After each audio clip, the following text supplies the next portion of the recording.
Hey, this is Cody Jinks, and you're listening to Walking the Floor. I'm walking the floor over you. Walking the floor. I'm walking the floor. Walking the floor over you. Hola, senors and senoritas. This is Chris Shiflett, and you're listening to Walking the Floor. I think this is episode 54 of Walking the Floor. 54 of Walking the Floor. That rhymes, unintentionally. But yes, we keep on trucking on down the line here on Walking the Floor. It's 90 degrees in Los Angeles this weekend, and the surf is pumping. And if you're down in Houston at the Chevy Metal Show, you've probably noticed that I'm not there, because I'm here in LA at home. It's my 13-year-old son's birthday. Well, he just turned 13. So happy birthday, Liam Shiflett. I officially have a teenager in my house, so I couldn't make the gig this weekend, but I'll be back at it with the boys next weekend out in Louisville, Kentucky. What else going on? We have a great interview today with Cody Jinks. But before we get to that, I want to talk to you about Zounds, man, because you got to get on Zounds.com and order your music gear, because the guys and girls at Zounds are real musicians, not salespeople. And Zounds has award-winning customer service and payment plans to make gear affordable. I'm not kidding, man. Zounds.com. If you find a better price somewhere else, Zounds will beat it. So get to it. And let's get to this.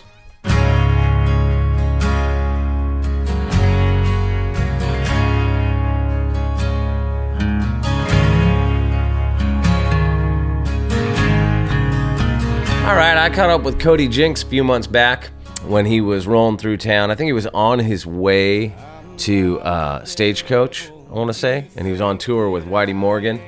And he'd had a rough week. He'd had to let go a couple band members. I think there was maybe a drug issue, an arrest, something like that. He was switching it up, but staying out on the road. And he managed to get by the studio and have a good talk. And you know what? This is the first time I have ever interviewed anybody with their parents sitting on the couch while we did the interview. It was cool. They were there like fact-checking him. And he even talks about like being a kid and checking out his mom's record collection and finding Black Sabbath and Deep Purple records and stuff like that. It's pretty cool, like, you know, mixed in with his dad's honky-tonk stuff. Cody Jinks is a Texas artist, but he never wanted to be pigeonholed to Texas artists. He wanted to get out of Texas and tour all over the world, and that's what he's been doing. Since our interview, he actually put out a new record, I think earlier this month, called I'm Not the Devil, which, if I'm not mistaken, debuted at like number 4 on the country music charts. So he's doing well. Let's check out what Cody Jinks had to say on Walking the Floor. Got out of hand. I'm not the devil you think that I am. I gotta say, this is the first time I've interviewed somebody with their parents present. Yeah. So we're making history for my podcast. First time. What's going on? Are you guys on the road? You touring? We are. We played Phoenix last and had a night off last night, so we came on out to L.A. and met up with Mom and Dad, and I don't know where the band's at. They kind of split, so we'll meet up tonight. That happens in the daytime on tour. We'll meet up tonight when it's time to play. And, are you somebody that tours a lot? Like, are you on the road a lot? Yeah, I've been home about 3 weeks this year. How many shows do you normally do a year? We'll do anywhere from 170 to a little over 2. All over the States? All over the States. Because I'm kind of fascinated, and every time I talk to an artist from Texas, I'm always fascinated about the Texas country music sort of circuit and history there of Texans supporting Texas artists so much. Yeah. Like, I don't really think you get that anywhere else in the States in the same way. It's unique, you know. I really was never actually a part of that. You know, does that still exist? I mean, is there still like a sort of dance hall circuit? Oh yeah. I mean, you know, I play all those places, but you know, we were always kind of the black sheep band in the Texas thing, and we were the guys that were trying to get the hell out of Texas, and everybody else, you know, a lot of bands seem to get pigeonholed into that whole Texas red dirt thing. And What is the red dirt thing? Because I got to tell you, I have a band, like a country band, Americana type band, and we went out and opened for. I'm like drawing a blank what the guy's name was, but he was like a red dirt artist. Yeah. We just did a few shows with them, and I honestly I couldn't I didn't understand why is this called red dirt? It just sounded like kind of modern country music to me. It's the way Oklahoma latched on, because the red dirt mostly is in Oklahoma. So most of those artists that kind of started that movement, back in the 90s, early 2000s, were out of Texas and Oklahoma predominantly. And I guess they had to call it something, so they called it Texas red dirt. But is there like a sort of a stylistic? No, it's strange to it? because bands that are under the Texas red dirt umbrella, they may be rock and roll bands, or country bands. I don't really understand. It's not like a musical. There's no specifics. There's Americana and rock and pop country and swing, and they all kind of just fall under the Texas red dirt thing, I guess. And you're saying that you were always kind of outside of that? Yeah, I never got to be a part of the good old boys club. Down there, the magazines, they run articles on the same bands every issue. So we never really got into that. I never saw much of a use for it, because we were the guys trying to get out of the state and try to do national as opposed to being regional. I've got a lot of friends that are in the Texas red dirt thing, and a lot of those guys have big buses and can't afford to go north of Oklahoma. Yeah, it's wild that it's such a geographically specific scene. And you can make a great living. I know guys that have put millions in the bank, never leaving Texas. It's so, you've been there. It's so big. You can, start on one end and take you a month to get to the other end. And where do you live? I was raised in Fort Worth. I live in Denton now, which is just about 30 miles north of Fort Worth. Oh, okay, yeah. There used to be some punk rock club that my old band used to play at in Denton. Oh yeah. I can't remember what the Groovy name Mule. was. I don't know. It was a long time ago. Yeah. But I remember there was a certain point, like in the in the mid '90s, when maybe there wasn't like a venue in Dallas we could play or something. So every time we went through that part of the country, we were always in Denton. Yeah. Isn't that like a big music school? It is. North Texas, yeah. They have notably jazz. Some of the best drummers I've played with went there to play drums. It's a cool town. It's got a great vibe. It's young.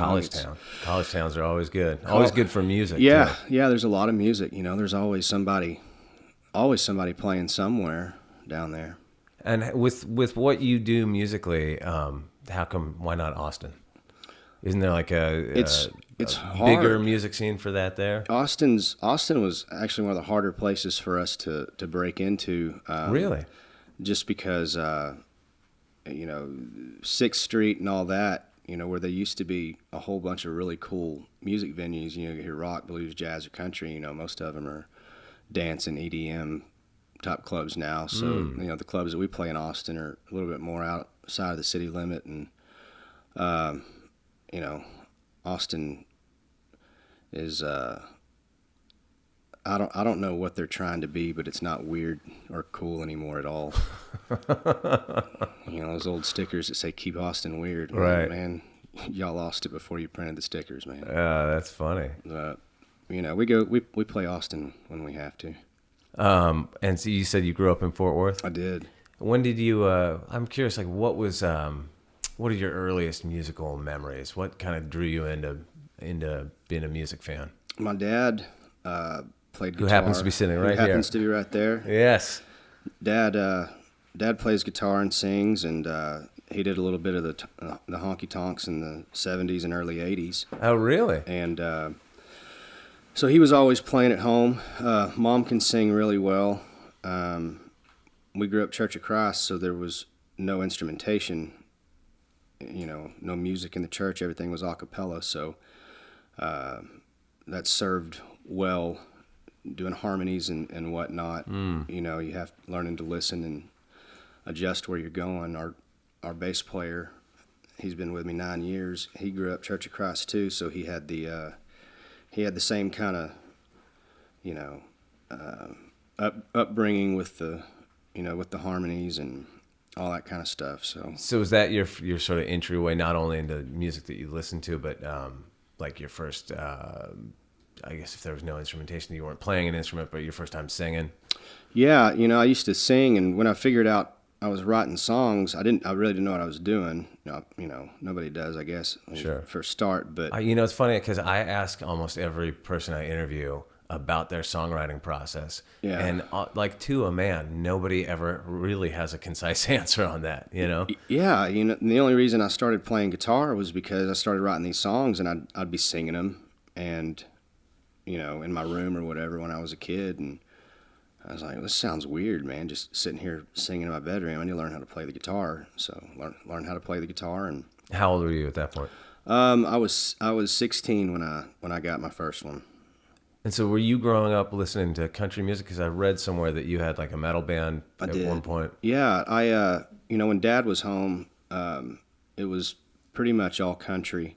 But Mom had, I realized how cool my mom was whenever I busted into her box of vinyls, and she had some Black Sabbath and nice, some Deep Purple, and really, you know, and then.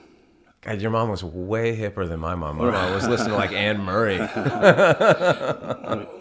But yeah, we did that, and you know, I started getting into rock and roll. You know, there was a lot of Elton John. I'm a huge Elton John fan, so I had kind of all of it, you know, around me, and I always loved all of it, you know, no matter what it was. And when I was, you know, my teenage years, Pantera was on top of the world, and they were not too far from where I grew up. And so they were huge, and I really... Where are they from? Again? Pantego, which is not too far from Fort Worth. It's down by Arlington. But, you know, you know, we're talking 94, 95, 96, you know, when they were just owning it, and started getting into metal, and ended up getting really into thrash. We played thrash. I did that from 97 to 03. It's hard to imagine with your voice, which you have a really, like, you know, like a perfect country voice. It's hard to imagine you with that growly sort of metal screamy thing. Was that kind of what you were doing? Yeah, I didn't even know I could sing country really until the metal thing was over, because I didn't mean to be in a country band at all. You know, after the band, we actually came out here for a couple months, and everything imploded, and the band broke up, and that was 03. And like I said, man, I didn't even know what I was going to do, but I got an acoustic, and, you know, at that point I hadn't even played an acoustic in years. So I bought an acoustic and started writing again, and everything was coming out country, so it just kind of happened naturally, and I had to retrain myself to sing that way. Really? Yeah. I mean, at that point, did you find yourself sort of drawing on that earlier, the stuff you learned in church growing up? Yeah, I did. You know, I had to relearn. It's a completely different style, and, you know, completely different phrasings, and you know, content matter. You know, songs are all about the same things, you know. Sure. So that, you know, it was just slowing it down and playing it with no distortion. And so you mentioned that you came out to California, because I noticed you had some lyrical references to California in some of your songs. I was wondering if you had spent time out here. We spent a couple months out here in 03. We had gotten to the point, the band that we were in, we were doing pretty good regionally, and you know, after 6 years, we were like, we have to do something. You know, we got to do something drastic, and we came out here, and the night before we left, our drummer said, "I'm not going." So the rest of us came out and then tried to hunt for a drummer, and LA's the last place you ever want to have to hunt for a drummer.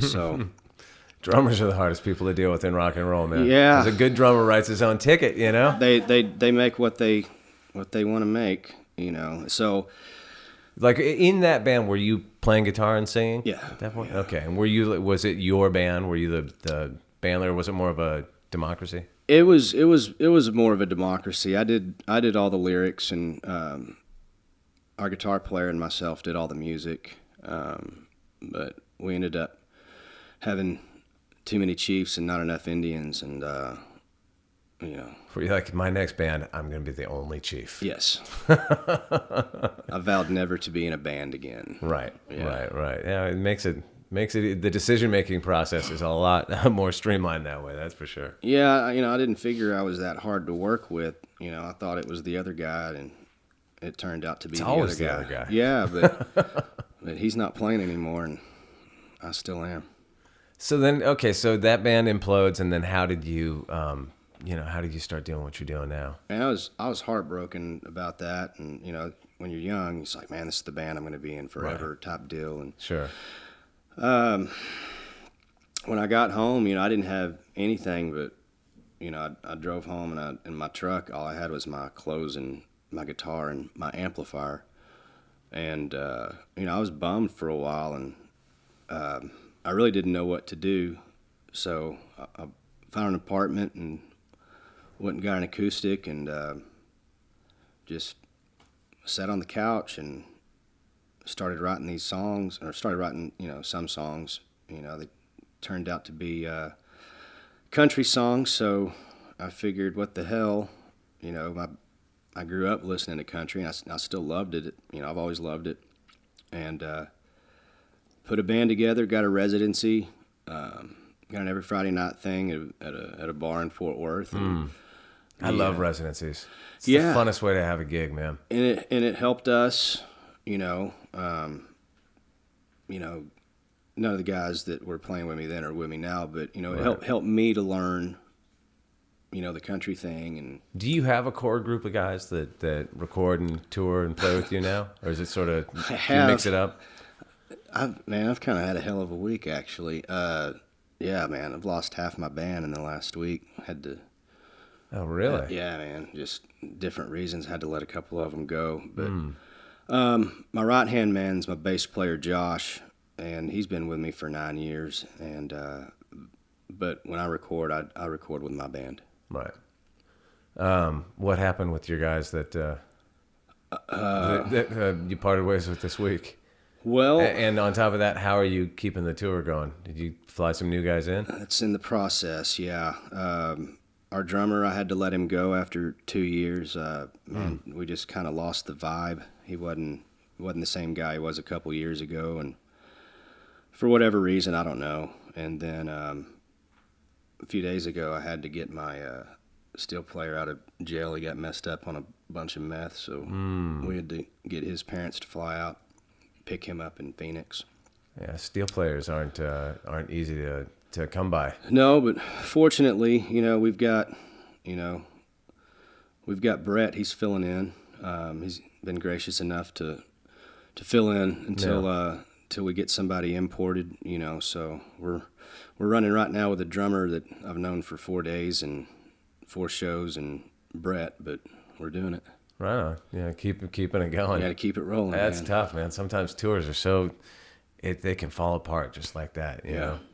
Yeah. I'm curious, when you started playing, after your band broke up and you started what you're doing now, what led you to the sound that you have? Like, sort of a more vintage style of country music. Why go that direction instead of trying to do something more mainstream and slick and get on the radio? The slick mainstream stuff I don't think has a lot of soul. I think the more traditional stuff, that we do, like, Whitey, and that's the stuff that resonated with me whenever I was younger. The Outlaw guys, Merle and Willie, and Sure. thanks, Dad. Merle and Willie, and Chris, and all that kind of stuff. But there's obviously a real hunger for that style of country music out in the world. I think you're starting to see a turn, to where it's getting back to that, that kind of music, more traditional sound, I guess, where the songs actually have something to say, and it's not all pickup trucks and mudding and Daisy Dukes and. Do you think the success of people like Sturgill and Margot Price and some people that are playing a more sort of old school flavor country music, is that going to reflect onto other bands, doing similar things, in that you could actually start hearing those bands on the radio, on mainstream country radio? Yeah, you will. In the next couple of years, you're gonna start seeing more guys pop up because. And maybe even not for the right reasons. There's going to be a lot of good ones out there, but you're going to start seeing them pop up and try to do it. Right. Well, I'm going to be an outlaw now. I'm going to, I'm going to try this because it seems to be what's working, and those people will eventually weed themselves out. Sure. Or even people that are current pop artists maybe try to incorporate that sound a little bit. You're starting to see some of that too. Some of the Nashville guys, some of the pop guys, they're already starting to record, different kinds of stuff. Because their labels are telling them, hey, we're having a swing here, and now we got to go do this. I mean, have you seen an uptick in recent years for yourself and at your shows in terms Absolutely. of people being interested in this style of country music? Yeah, for sure. I think that. Well, first off, the business in general, I think, is a business of longevity. It's how long can you hang with it, and be willing to put up with all the stuff that comes with being in the music business, being a touring band, But yeah, that's. What was your question again, man? I'm sorry. I don't know. It doesn't matter. So you get your residency. You're starting to hone your craft. Start to change up your sound. At what point did you get a record deal and start putting out records and going in the studio? I never did get a record deal.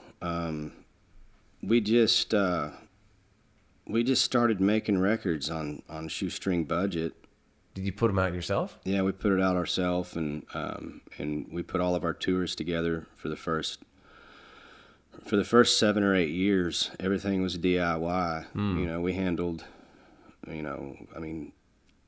We handled everything everywhere we go. We were setting it up, we were doing the routing, and it was all in house. Right. We figured if we were able to do it that way and keep our heads above water, that the material was strong enough to carry us through without having all the big support and stuff like that. And I think timing has a lot to do with it. Like I said, the shift's coming back around. So guys like us that are, doing the more traditional, old school type of thing, it's about timing. We've been here for years. All of us have been doing this for a long time, but it's finally starting to come around, I think.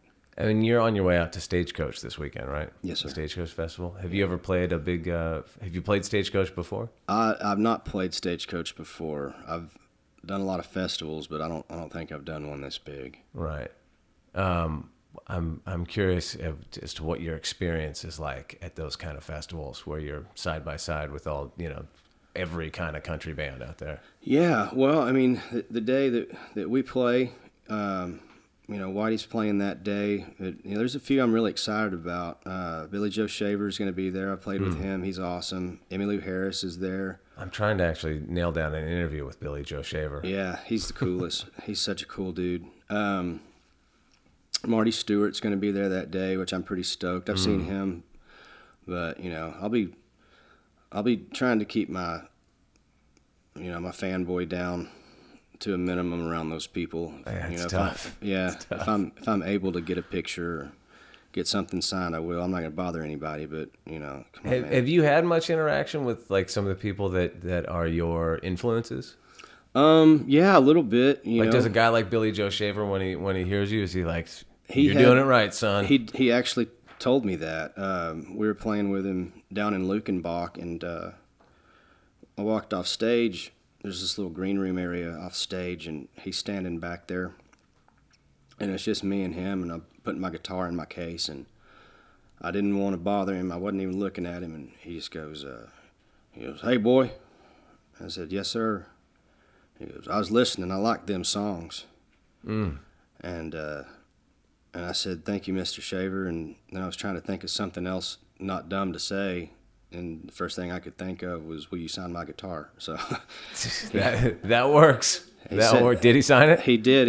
I didn't have a marker on me. He had a marker in his pocket, and he. I mean, that's pretty high praise from a guy that's written, Billy Joe Shaver. He's like an all-time classic songwriter. He is the outlaw's outlaw, man. That guy has written stuff that everybody has sung. And so that was a special moment. That was really cool. I mean, when you look out at your shows, who's in the crowd? Who are your fans? Is it rock and roll people? Is it people that have come to country music through the side door? Is it older folks like your parents that are like fans of that style of music? Like who's in the crowd? Our demographic is so widespread. I mean, from 18, 19, 20-year-old college kids to grandmas and grandpas, bikers and suits and doctors and lawyers and cowboys and I mean, it's everybody. It's really cool. I mean, our age demographic is mostly you're 25 to 45. That's our biggest demographic. But yeah, man, I mean, you're liable to see a bunch of bikers in a bunch of suits, side by side, right? The way it should be. And you mentioned songwriting earlier. I wouldn't mind. Like I said, I ask this of just about everybody that I interview, about their personal songwriting process. But can you talk a little bit about yours? Sure. Yeah. A lot of people ask, do you write the melody first or the words first? I don't really have a specific way to do it.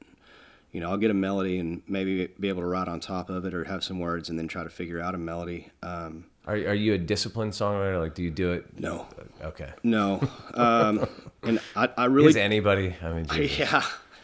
I don't, I write mostly at night or early in the morning.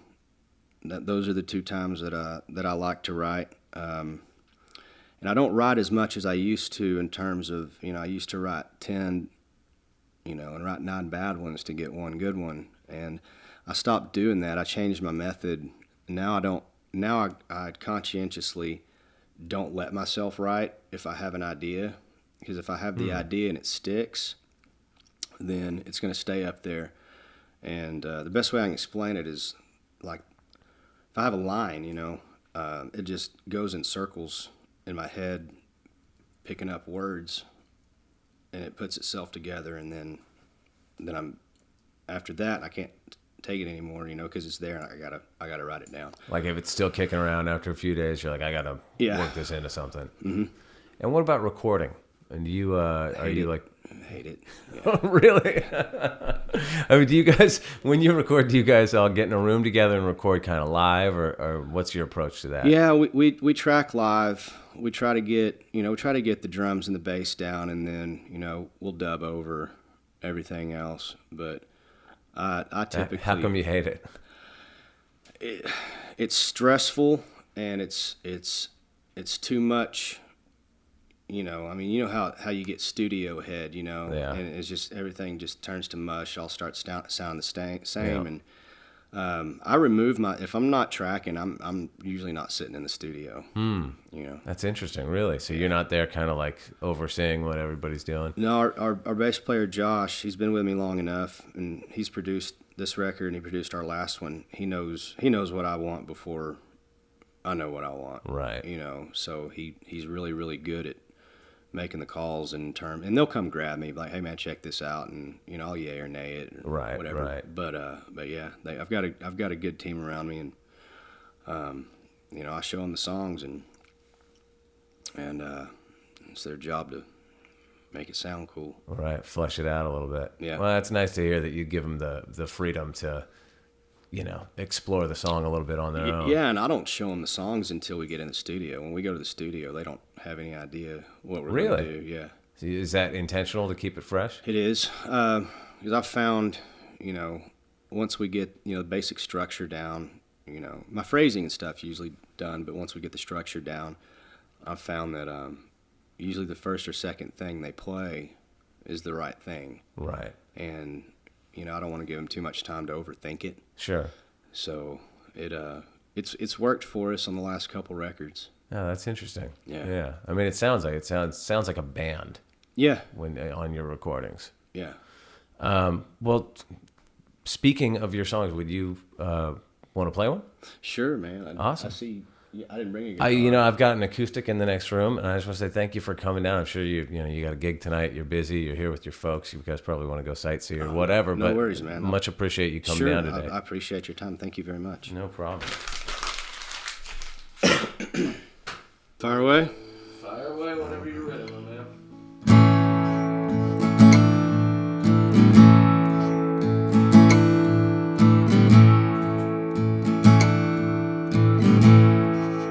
I cast no stones, and I build no walls, and I tell the truth. The truth comes to call, and I try to walk that narrow way. Sometimes I go over the lines and I won't make it back till the next day.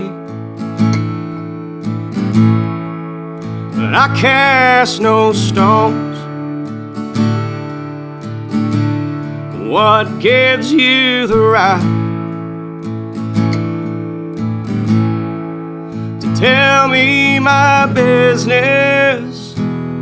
Good God, man, you're out of your mind. So put up your Bible or let me get mine. I'm not dragging the whole world to hell. You're wasting my time. I don't talk with Jesus as much as I should. I don't read that good book every day like I could. But I like to stop at the end of the day, and I pray that I hurt nobody and somebody new found their way. And I cast no stones. What gives you the right to tell me my business? Good God, man, you're out of your mind. So put up your Bible or let me get mine. I'm not dragging the whole world to hell. You're wasting my time.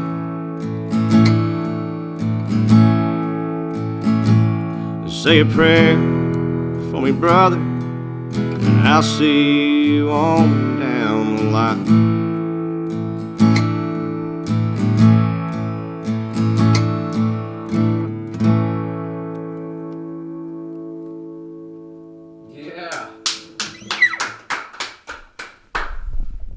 That was great, man. Thank you so much. I appreciate it. Thank you for your time, man. It was a pleasure to meet you.